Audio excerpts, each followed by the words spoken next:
Sa eksenang ito, inabisuhan ni Ki ang kanyang kuponan na tapos na ang kanilang misyon at hinimok silang lumikas, na ikinagulat ng kanyang mga kasama. Ang isa sa kanila ay nagpahayag ng pag-aalala sa maputlang hitsura ni Ki at tinanong kung okay lang siya. Malungkot, tiniyak ni Ki na siya'y pagod lang matapos tapusin ang target at iminungkahing bumalik na sila at magpahinga. Pagkatapos, nagbago ang eksena habang pauwi si Ki. Sa kanyang pag-iisip, nagnilay-nilay si Ki sa matinding pagkakaiba sa pagitan ng kanyang kamakailang misyon na buhay o kamatayan at ang normal na mundong kanyang binalikan. Ang pagkatanto na ito ay nagdulot ng malalim na takot sa kanya, habang iniisip niya ang pagkakaroon ng dalawang napakalayong realidad na magkasama sa iisang mundo.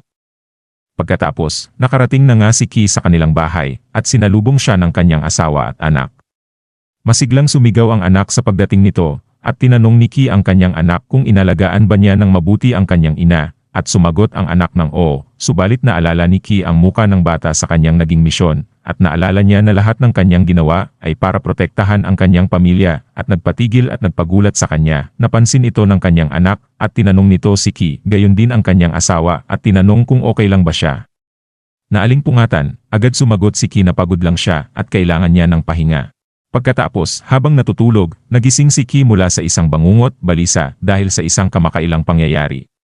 Napansin ng kanyang asawa ang kanyang pagkabahala mula noong huli niyang misyon at tinanong ang kanyang kalagayan. Isiniwalat ni Ki ang dahilan ng kanyang hinanakit. Sa kanyang unang misyon bilang sundalo, iniligtas niya ang isang bata na gustong maging katulad niya. Sa kasamaang palad, sa kanyang pinakahuling misyon, nakasalubong niya ang parehong bata na ngayon ay isang binata na ito ay kaaway, na kinailangan niyang patayin. Ang nakakatakot na alaala ng pagkilala sa binata at pagkitil sa kanyang buhay, na inasinta sa ulo para sa isang mabilis at mahabaging kamatayan, ay patuloy na gumugulo sa isipan ni Ki, habang nahihirapan siyang harapin ang emosyonal na epekto ng kanyang ginawa. Subalit biglang napansin ni Ki na umiiyak ang kanyang asawa, at tinanong kung bakit. Sumagot ito na nalulungkot siya dahil sa sakit na nararamdaman ni Ki, at sa katotohanang hindi ito umiiyak. Naantig sa kanyang empatya, naisip ni Ki kung gaano siya pinalad na magkaroon ng ganitong asawa. Sinabi ng asawa na masaya siyang ligtas na nakabalik si Ki, ipinagmamalaki ang kanyang katapangan, at laging natatakot na baka mawala siya sa kanila. Isiniwalat ni Ki ang kanyang desisyon na huminto na sa pagiging sundalo, plano niyang tapusin ang isang huling misyon maliban na lang kung masyado itong delikado, at sinigurado niya sa kanyang asawa na huwag mag-alala. Lipas ang ilang araw at ipinaalam ng superior ni Ki na namatay ang kanyang asawa at anak sa isang trahedya habang nasa kanyang huling misyon siya. Sila ay nabangga ng isang truck na may sira ang preno, at ang driver ay binigyan ng probation dahil sa mga nakakaawang kalagayan sa kabila ng kanyang kapabayaan. Ang balitang ito ay lubos na nakaapekto kay Ki. Ang eksena ay lumipat sa isang tahanan kung saan nagkaroon ng problema sa kuryente.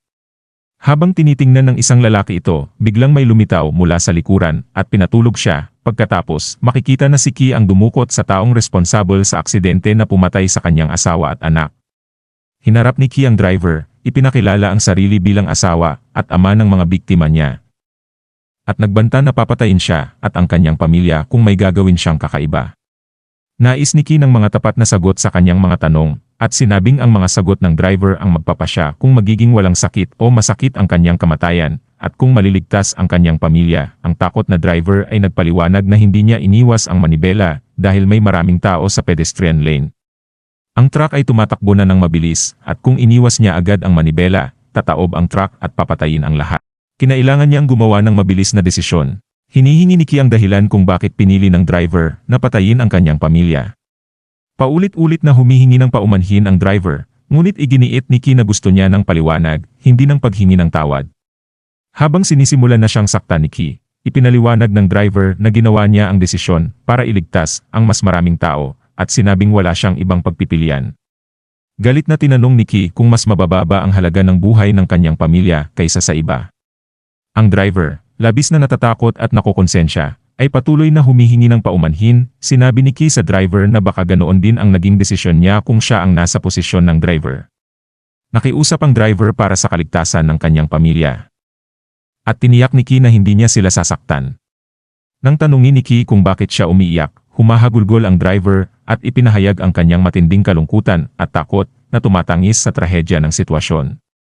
Habang nakatutok ang baril sa kanya, nakiusap ang driver na hayaang mabuhay. At sumagot si Ki ng malungkot na pahayag, na nagsasaad na lahat ay namamatay sa ganitong paraan. Sa eksenang ito, matapos harapin ang driver, naalala ni Ki ang kanyang alaala noong bata pa siya kung saan nakita niyang unti-unting namatay ang kanyang lolo. Naalala niya ang kalungkutan, takot, at kawalan ng pag-asa sa mga mata ng kanyang lolo bago ito huminga ng huling beses, na nagbigay kay Ki ng maagang sulyap sa tunay na kalikasan ng buhay at mundo. Nagpalit ang eksena sa pagpapatuloy ni Ki bilang sundalo, kung saan pinag-uusapan ng kanyang mga kasamahan ang kanyang pambihirang kakayahan. Napansin nila na si Ki ay tila hindi na makatao kamakailan at nagpapasalamat na siya ay kakampi nila. Gayunpaman, ipinahayag din nila ang kanilang pag-aalala tungkol sa kalagayan ng kanyang isip, na iniisip na maaaring dulot ito ng isang kamakailang traumatic na pangyayari. Lipat ang eksena habang nag-uusap si Ki at isang kapwa sundalo na nagngangalang Stallone. Tinanong ni Stallone si Ki kung kumusta na siya, at iminungkahi na baka mas mabuti kung magpahinga siya ng kaunti dahil sa lahat ng pinagdaanan niya. Sinabi niyang nag-aalala ang lahat tungkol kay Ki. Tiniyak ni Ki kay Stallone na pumasa siya sa mental health evaluation at pakiramdam niya ay maayos siya.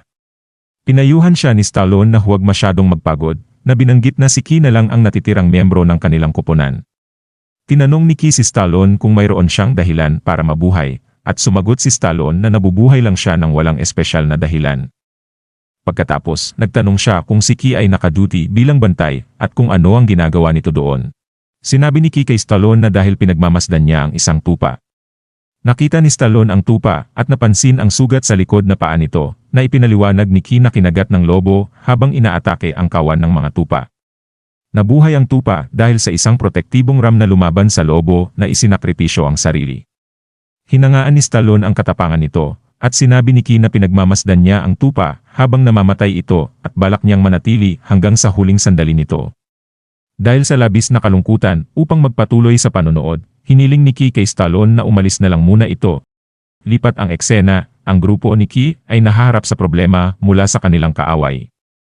Samantala, natanggap naman ng superior ni Ki ang ulat ng pagsusuri sa psychology mula sa surgeon ng militar kay Ki. Sa simula, may pagdududa ang superior sa kalusugan ng pag-iisip ni Ki, ngunit nagulat siya nang makita niyang pumasa si Ki sa pagsusuri.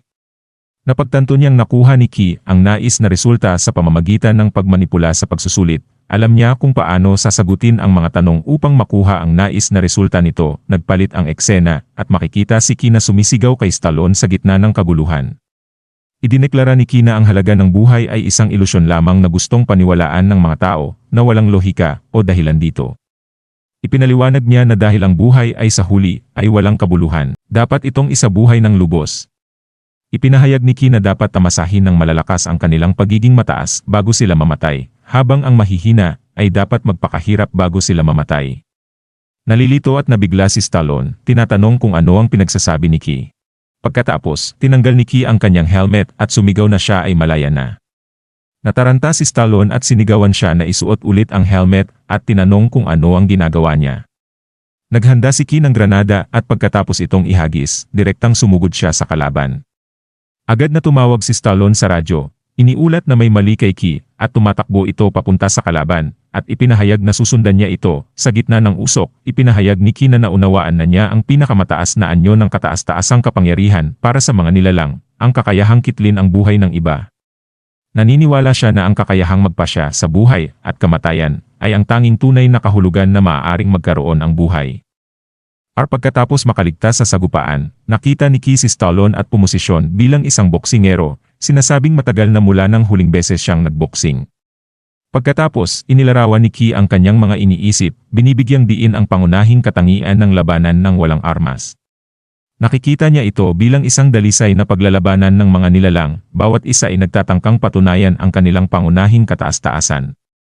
Inilarawan ni Ki ang karanasang ito bilang isang paglilinis ng damdamin na inihahalin tulad sa paghawak sa buhay ng ibang tao gamit ang sariling mga kamay. Naniniwala siyang ang direktang banggaan ng buhay sa buhay ay kumakatawan sa pinakadalisay na anyo ng kataas-taasang kapangyarihan.